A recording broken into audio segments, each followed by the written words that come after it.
तौसीफ के खानदान की दो बड़ी बातें हैं। एक तो वो बहुत बड़ा पैसे वाला खानदान है, दबंग खानदान है, राजनीतिक खानदान है, और दूसरा उसका संबंध एक विशेष धर्म से है और उस धर्म पर हाथ डालने की हिम्मत हमारे देश के नेताओं में है नहीं करेंगे।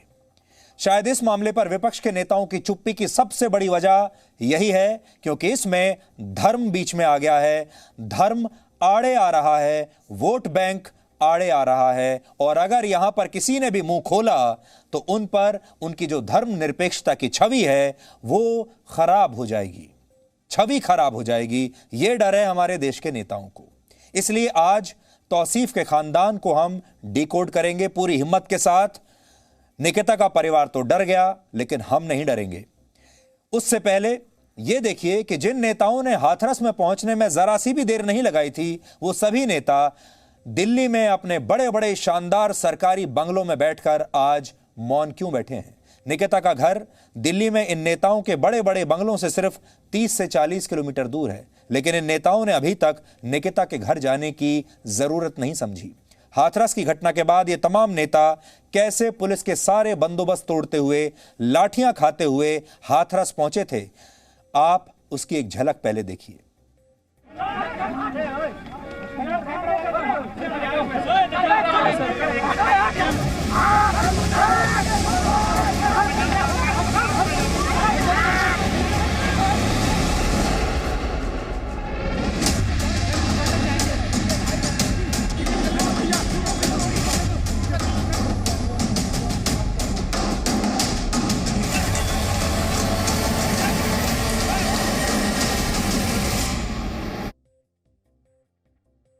तो आपने सारी तस्वीरें देखी।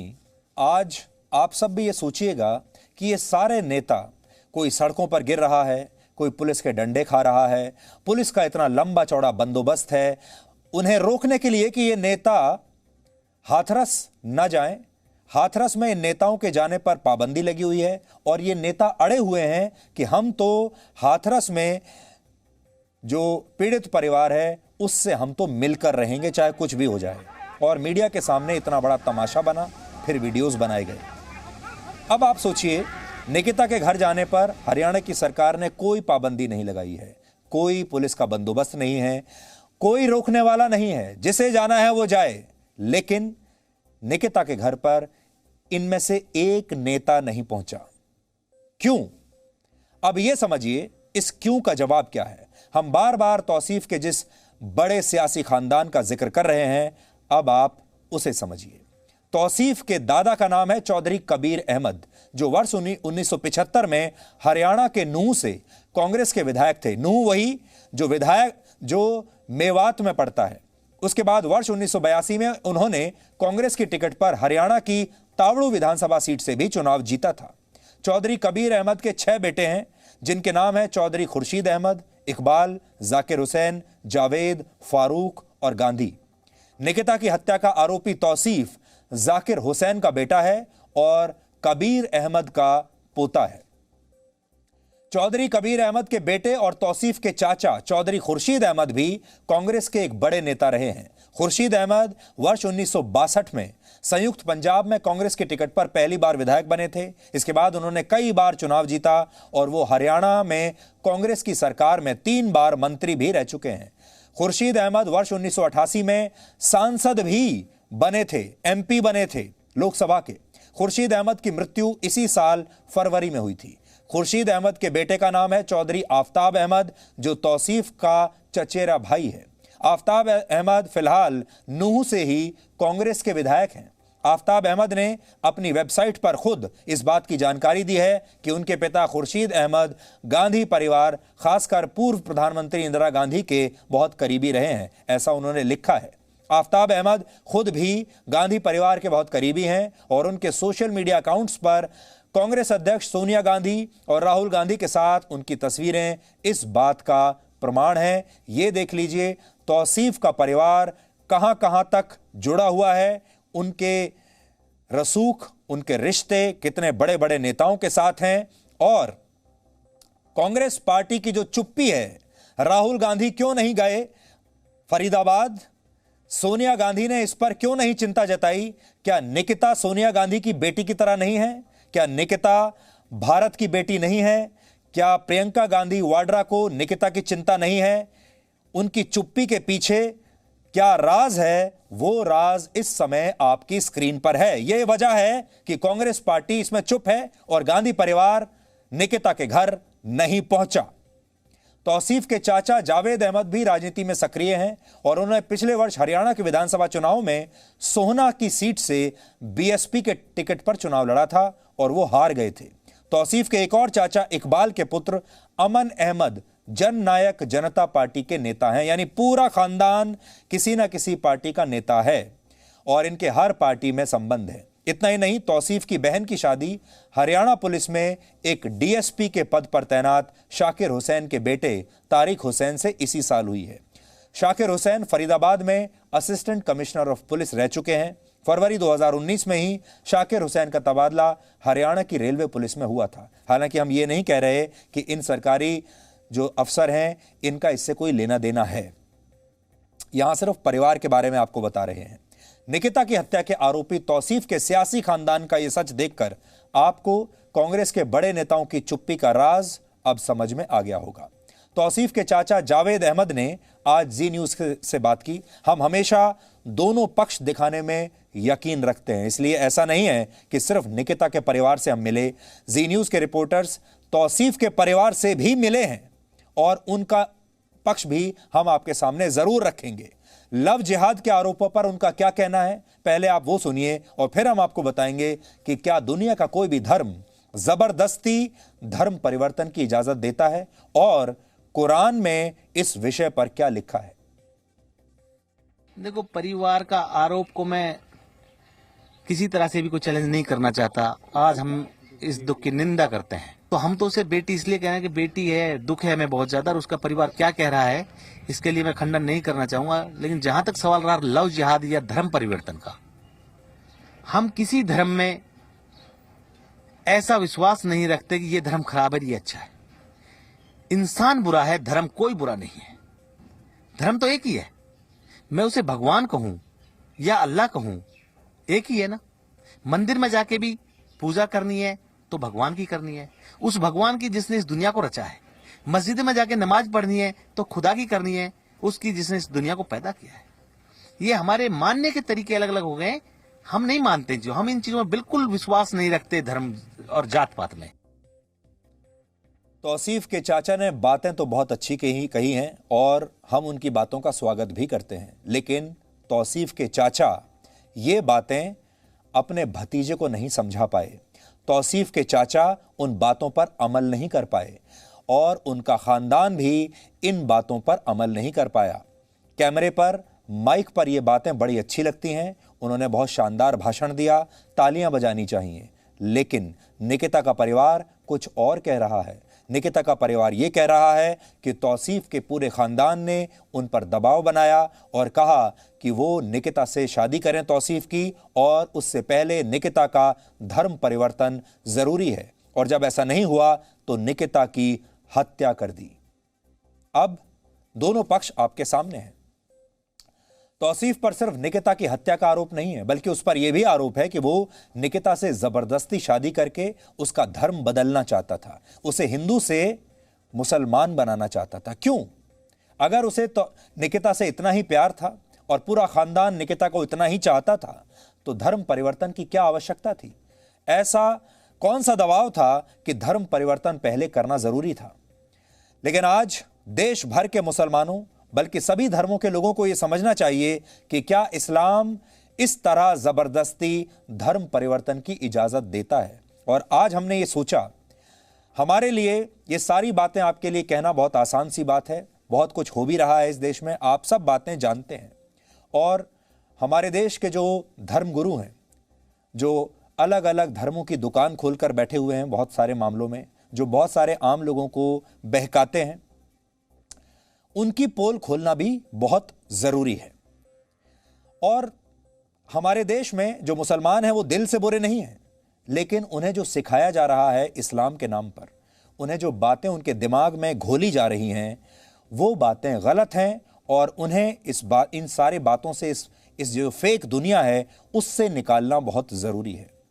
कुरान मुसलमानों का, इस्लाम का सबसे पवित्र धर्म ग्रंथ है जिसमें धर्म परिवर्तन के विषय पर कई बातें लिखी हैं। हो सकता है धर्म परिवर्तन को हमारे देश के बहुत सारे मौलवी या जो कट्टरपंथी हैं वो बाकी लोगों को ये कहकर सिखाते होंगे कि धर्म परिवर्तन करना बहुत अच्छी बात है, इससे उन्हें बहुत पुण्य मिलेगा।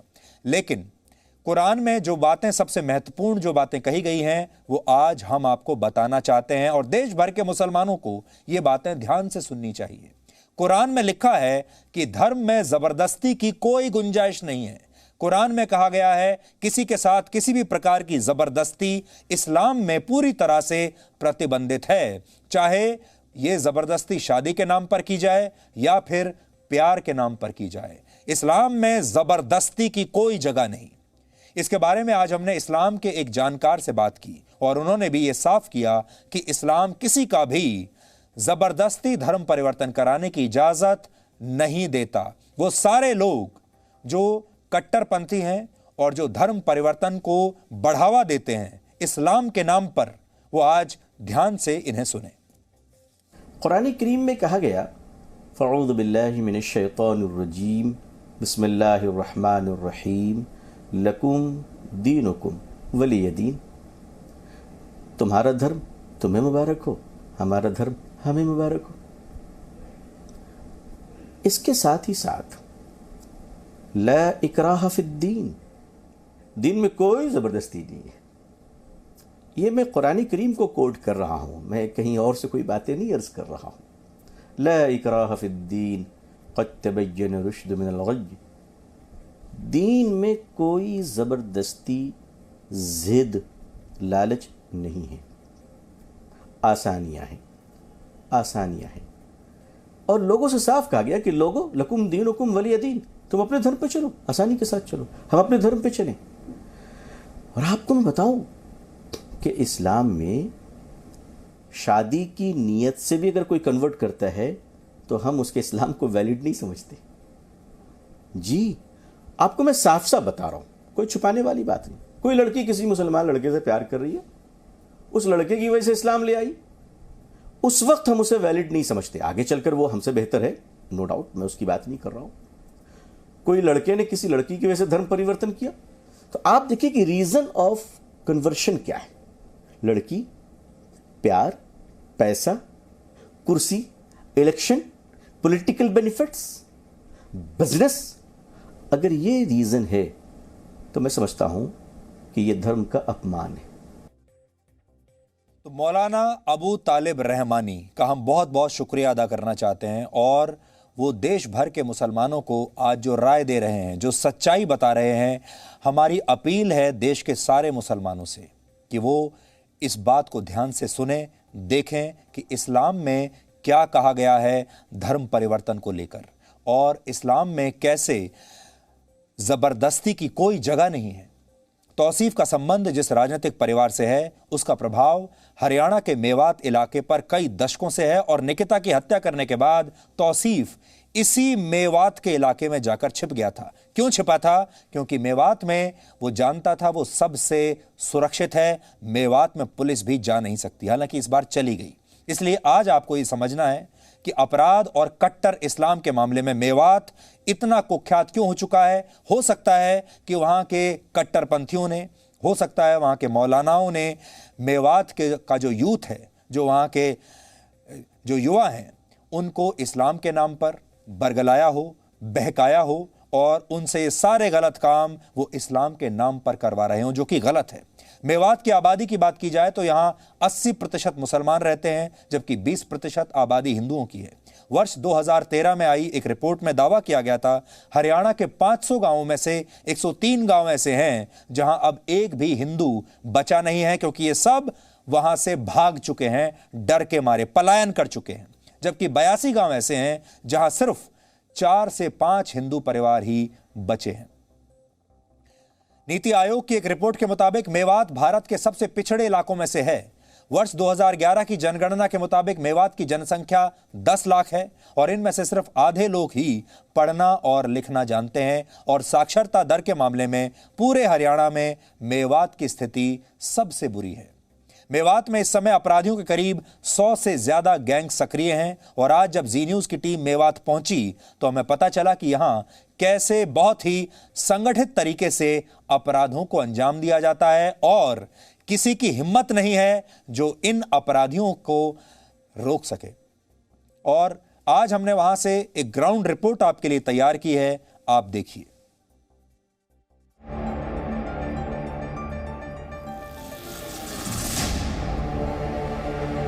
गाड़ियों की चोरी,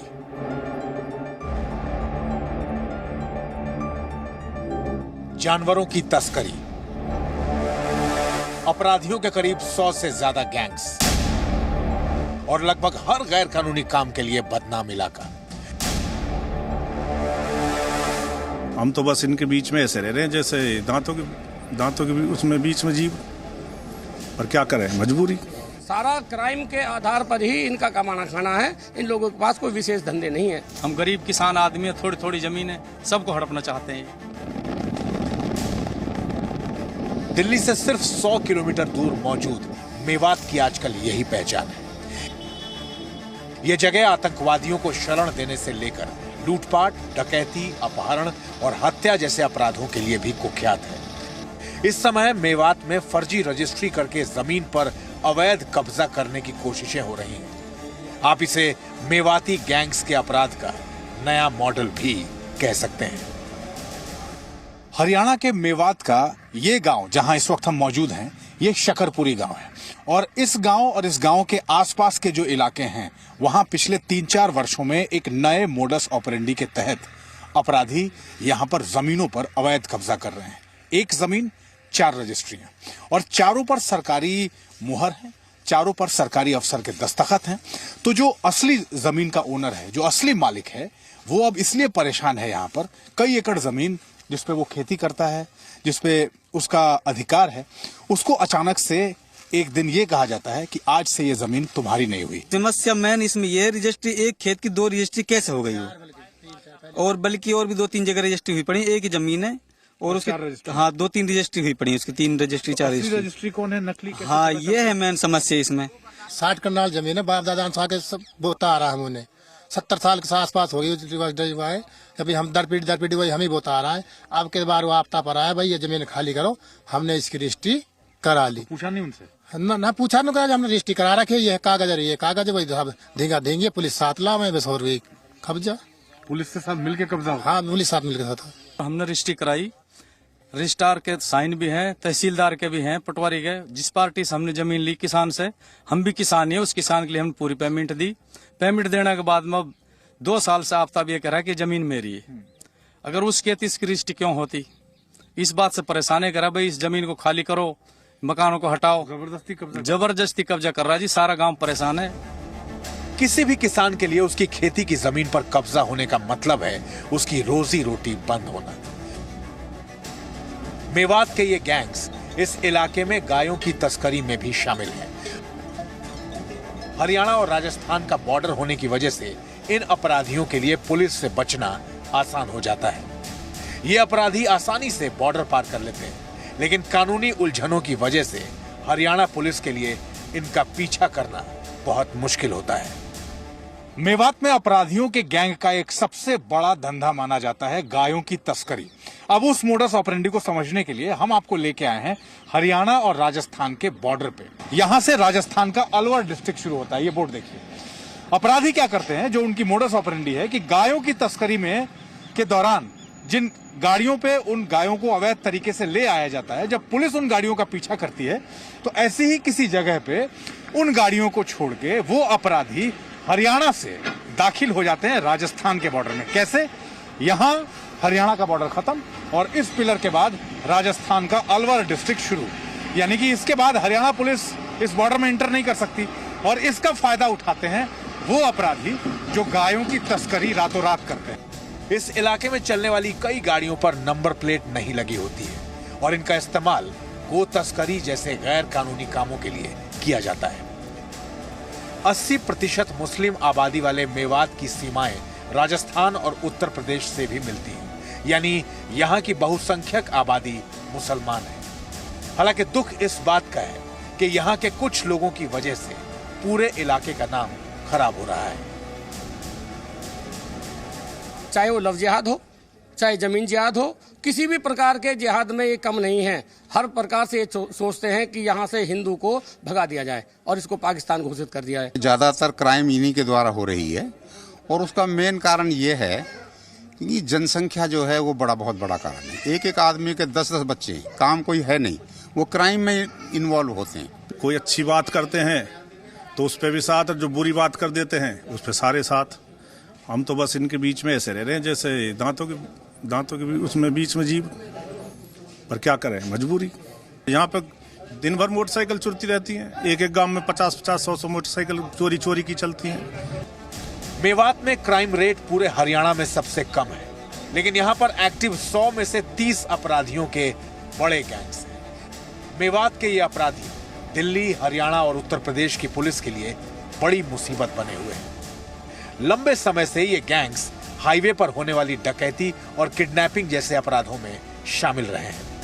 इन अपराधियों की मदद इनके गांव वाले भी करते हैं। मेवात में कई इलाके ऐसे हैं जहां छापा मारना और अपराधियों को पकड़ना पुलिस के लिए भी मुश्किल होता है। धौलाकुआं गैंगरेप का इंसिडेंट था और उसमें हम जो प्राइम एक्यूज था उसको हमने पकड़ा था। हमारी काफी स्ट्रांग टीम गई थी, 200-250 लोग थे, 50-55 गाड़ियां थी और काफी रेजिस्टेंस हुआ, लेकिन उसके बावजूद हम उनको पकड़ने में कामयाब हुए थे। वायलेंट रॉबरीज, इवन रेप के केसेस, मर्डर के केसेस और उसके अलावा काउ लिफ्टिंग के भी, काफी पहले कैटल लिफ्टिंग के भी केसेस होते थे। कुछ अपराधियों की वजह से पूरे इलाके को दोष देना ठीक नहीं है। हालांकि इनकी वजह से ही मेवात का नाम पूरे देश में बदनाम हो रहा है। देश की राजधानी के करीब बसे ऐसे इलाके हमारे सिस्टम के लिए एक चुनौती है, क्योंकि मेवात जैसी जगहों में अक्सर देश का कानून नहीं चलता है। राजू राज के साथ अमित प्रकाश, जी media, Nuh, Haryana.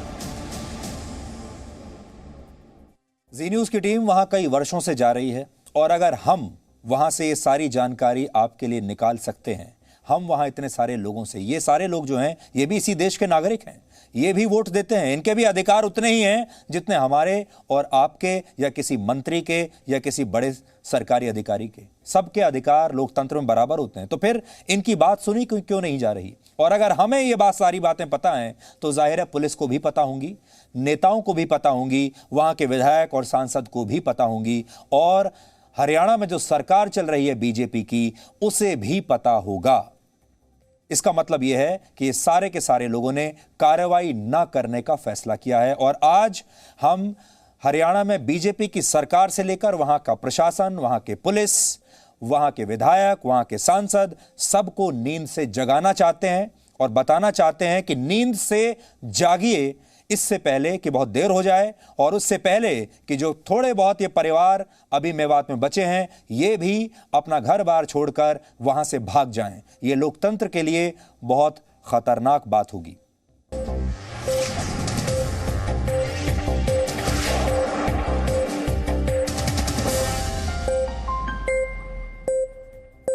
Presenting B News app, available on Google Play and App Store. Download it now.